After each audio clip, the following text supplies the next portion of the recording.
galera, aqui é a Carol do Leitura Virtual e hoje eu vou trazer pra vocês os 10 melhores livros de 2023. Vem comigo, vem!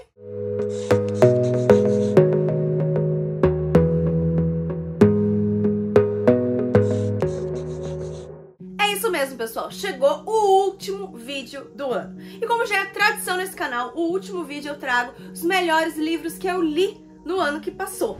E, gente, teve muito livro diferente. Eu fechei a minha lista com 27 leituras, o que pra quem começou lendo muito pouco foi bastante no final das contas. Eu peguei bem firme, acho que de agosto pra cá, e eu li muita coisa boa. E a Sociedade dos Alquimistas também me ajudou bastante a ler, porque, né, pelo menos um por mês estava garantido ali. E teve mês que foi só isso mesmo. Mas sem mais delongas, eu quero apresentar pra vocês os meus 10 mais. Em 10º lugar ficou Mariposa Vermelha, este livro nacional, publicado pela editora Suma, é da Fernanda Castro. Nós lemos esse livro aqui na Sociedade dos Alquimistas e foi um livro que me surpreendeu muito. Ele foge muito daquele padrão de fantasia que a gente está acostumado, principalmente vindo dos nacionais. Então ele já entra por umas vertentes mais obscuras e deixa a história toda dark. Eu gostei demais desse livro. Em 9º lugar eu coloquei pra vocês Coroa da Meia-Noite. Gente, eu sei que é releitura e geralmente eu não coloco releituras nos 10 melhores do ano, mas dessa vez eu vou colocar e eu vou explicar pra vocês por quê. Quando eu li esse livro pela primeira vez, eu não dei a ele a devida importância, a devida grandeza dele, né? Eu achei que era uma história fraca, que eu tava esperando pra ver o que ia acontecer nos outros livros.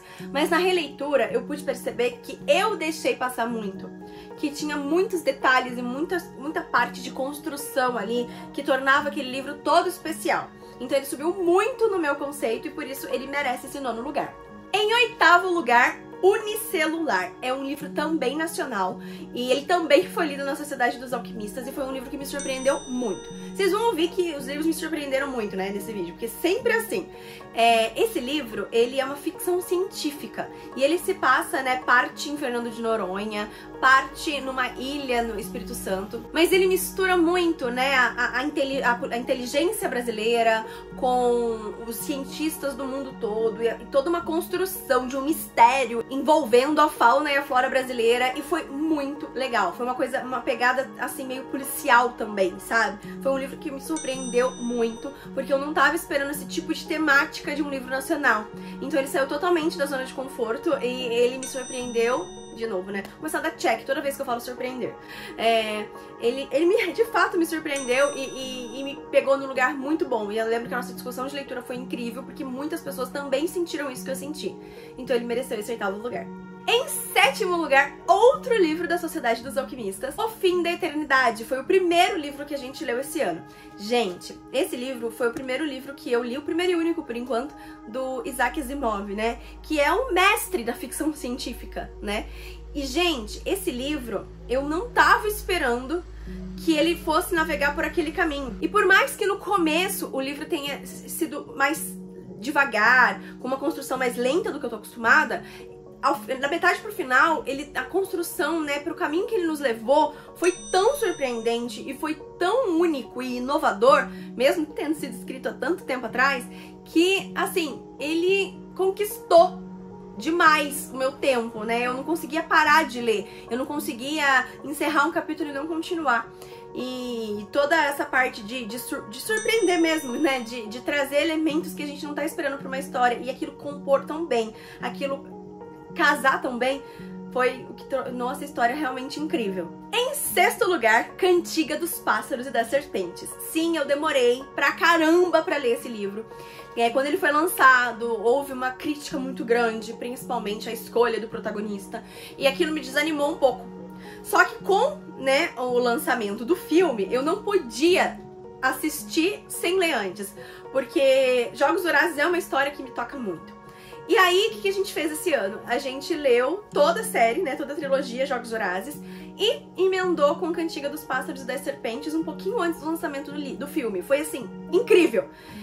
Por mais que seja um livro totalmente diferente da trilogia original, eu acho que a Cantiga, ela conseguiu mostrar pra gente um período histórico ali em Panem que contribuiu para que a gente entendesse melhor a trilogia original, né? E assim, Se você conseguir separar, né, e não romantizar o Presidente Snow, não romantizar aquela pessoa que tá narrando e contando a história do ponto de vista praticamente dela, você vai conseguir observar ali, né, vertentes e que o Presidente Snow, como a gente conhece, estava ali o tempo todo, né, mesmo mascarando quem ele era. E o livro todo, né, foram 600 páginas aí da construção desse personagem, né, de desenvolvimento desse personagem. E eu gostei muito, foi um livro que fluiu muito bem pra mim, mesmo que pra algumas pessoas pareça um pouco mais lento. Em quinto lugar, O Circo da Noite. Ai, gente, que livro! Também lido na Sociedade dos Alquimistas. Esse livro, ele veio já com uma expectativa, né, já criada, porque a gente já tinha lido Mar Sem Estrelas, que é da mesma autora, né? E uma autora que demora tantos anos pra escrever um livro, porque tem tantos elementos e metáforas, né?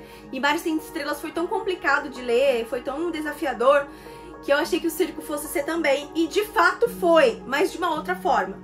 Então eu consegui, né, esclarecer melhor o Circo da Noite na minha cabeça do que o Mar Sem Estrelas, e eu não sei se é porque eu já conhecia a escrita da autora. Eu sei que é uma história que, além de surpreender muito, ela também bate em alguns lugares, né, afetuosos da gente, por conta da história do circo, né, dessa magia que o circo traz, né, de quando a gente é criança e a gente quer, né, a gente sabe que dentro do circo há muitos mistérios, né, é um lugar de mistério.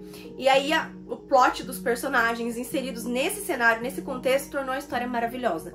E assim, não tinha como não estar nessa lista. Em quarto lugar, eu vou trazer pra vocês Cidade da Lua Crescente, com o primeiro livro da série Casa de Terra e Sangue. Gente, o que eu amei demais nessa história é que ela se cabe dentro dela mesma. A gente sabe que é uma série, mas se não fosse, aqui teria de tudo. Teria início, meio e fim, teria conclusão, teria cenas épicas, teria romance, teria desenvolvimento de personagem, evolução, crescimento, amadurecimento, tudo aqui dentro, né? Isso é uma coisa que a gente demorou pra ver partindo da Sarah, uma vez que em Corte a gente tem um primeiro livro um pouco mais lento, e se a gente for comparar um pouco mais aquém, e Trono também, né? Os dois primeiros livros de Trono tendem a ser mais lentos do que o resto da saga. Mesmo tendo elogiado muito Coroa da Meia-Noite aqui pra vocês lá no nono lugar, eu entendo que pra quem tá lendo a primeira vez, é complicado. Só que aqui não. Aqui a gente tem uma história que ela toda se vale. E ela, desde o começo, ela já tem ação, ela tem mistério, ela tem desenvolvimento, ela tem tudo que uma história precisa ter. Então eu fiquei muito impactada e emocionada com essa história, principalmente por já conhecer outras da mesma autora. Então, ele mereceu um quarto lugar. Em terceiro lugar, o mestre Brandon Sanderson com Mistborn, o primeiro livro. Eu não li os outros ainda da série, tô super em falta quanto a isso. Mas o primeiro livro foi, acho que o primeiro livro que eu li no ano, e ele foi maravilhoso. Uma história, assim, um sistema de magia criado ali, desenvolvido e explicado pra gente de uma forma clara, e personagens maravilhosos que foram crescendo e nos conquistando a cada página, a cada capítulo, assim como o mestre Brandon Sanderson sabe fazer. Então não tinha como ele não estar nessa lista. Em segundo lugar, Devoradores de Estrelas. Gente, que livro! Foi um livro que eu ouvi em audiobook esse ano. Foi um livro que eu já tinha no meu acervo há algum tempo. E aí eu tava querendo ouvir alguma coisa e ele tava lá e eu comecei a ouvir. E foi uma grande surpresa que eu tive em 2023. É um livro lindo, é um livro que eu panfletei demais pra vocês aqui no YouTube, lá no Instagram, pros meus amigos. Porque é um livro que ele traz toda uma temática de ficção científica com uma linguagem clara, uma linguagem facilitada para todo mundo, mesmo para quem não tem muito conhecimento. E assim, ele traz também uma história, um desenvolvimento de personagem incrível. E assim, eu tô louca pra reouvir essa história. Foi uma narração incrível, foi uma história incrível. E pra todo mundo que eu apresentei, que leu ou ouviu, também tem a mesma opinião que eu. É assim, uma coisa maravilhosa. Eu não vejo a hora de ver Devoradores de Estrelas no cinema ou no streaming. Eu não sei nem se já foi comprado os direitos, nem se vai ter. Mas como é do mesmo autor de Perdido em Marte, então talvez, né, já tenha alguma coisa encaminhada aí. Mas eu não vejo a hora de ver essa história nas telas, porque eu tô contando os minutos pra voltar pra essa história de uma outra forma, sabe? Eu li, agora eu quero ver, sabe? Nossa, é maravilhoso. E vocês percebem que à medida que eu vou subindo na lista, minha empolgação também vai aumentando, né? Isso porque eu ainda não falei pra vocês quem foi o grande campeão, qual é o primeiro da minha lista. Quem me acompanhou durante o ano, eu acho que já sabe. Já sabe qual que tá faltando nessa lista e que com certeza não ia faltar. E, gente, o mestre tá aqui de novo. Brandon Sanderson com O Caminho dos Reis. E é muito incrível, porque quando eu comprei esse livro, eu não tinha a menor pretensão de ler, né? Ele era imenso e eu sabia que era só o primeiro de uma história imensa também. Então foi mais por uma questão de ego, de ter, sabe? Tava na promoção e eu comprei. E ele ficou aqui na estante por muitos meses, até eu encontrar uma galera que já leu, tinha um cronograma de metas formado. E, gente, metas são tudo na vida, né? E eu li, eu conheci essa história e eu não vejo a hora de continuar nessa história. O que esse livro difere, por exemplo, do outro, do Brandon Sanderson, que ficou em terceiro, ou de Devoradores de Estrelas, que ficou em segundo? Eu acho que ele é grandioso tanto quanto, mas a quantidade de páginas permite que o autor aprofunde de tal forma que você se vê dentro da história, né? E essa história, ela traz muitas vertentes que vão se completando ao longo da história, e a forma como o autor faz isso torna tudo muito mágico na hora que você tá lendo. Você se vê mesmo dentro da história. E não tem como, depois que os nós vão se desatando, né, que as tramas vão se desenrolando, não tem como você não olhar pra isso e falar, gente, é uma obra-prima. É um dos melhores livros do século, sabe? Não que eu tenha lido todos, né, mas eu não conheço uma pessoa que leu O Caminho dos Reis e não tenha gostado. Porque é de uma grandiosidade, de uma genialidade surpreendente. E é isso, por isso que ele merece sim o primeiro lugar. Por isso que não tinha lugar, não tinha como ele não estar aqui. Se você não leu O Caminho dos Reis, leia. Eu fiz um vlog desse livro, até uma parte, não tem spoilers, depois passa a ter, mas eu aviso. Vou deixar aqui nos cards pra vocês verem, pra vocês se empolgarem com essa história junto comigo, sabe? Bom, gente, foi isso. Esses foram os meus 10 mais. E, gente, desses 10, 4 foram lidos na Sociedade dos Alquimistas. Então, assim, eu, se fosse você, não perdia tempo e participava dessa leitura coletiva com a gente em 2024. Eu também vou deixar o link aqui pra vocês já entrarem no grupo do Telegram, tá bom? Eu fiquei muito empolgada com as minhas leituras esse ano. Eu acho que elas, assim, surpreenderam demais. Lógico que tiveram livros ruins. Eu já deixei o vídeo pra vocês aqui dos piores do ano, né? Lógico que sempre, né, a gente quer conhecer histórias, nem sempre a gente vai amar todas. Mas, assim, eu tô muito feliz com essa lista. Eu gosto de todos esses livros demais. Alguns deles têm continuação e eu tô super empolgada pra continuar nesses universos e nessas histórias.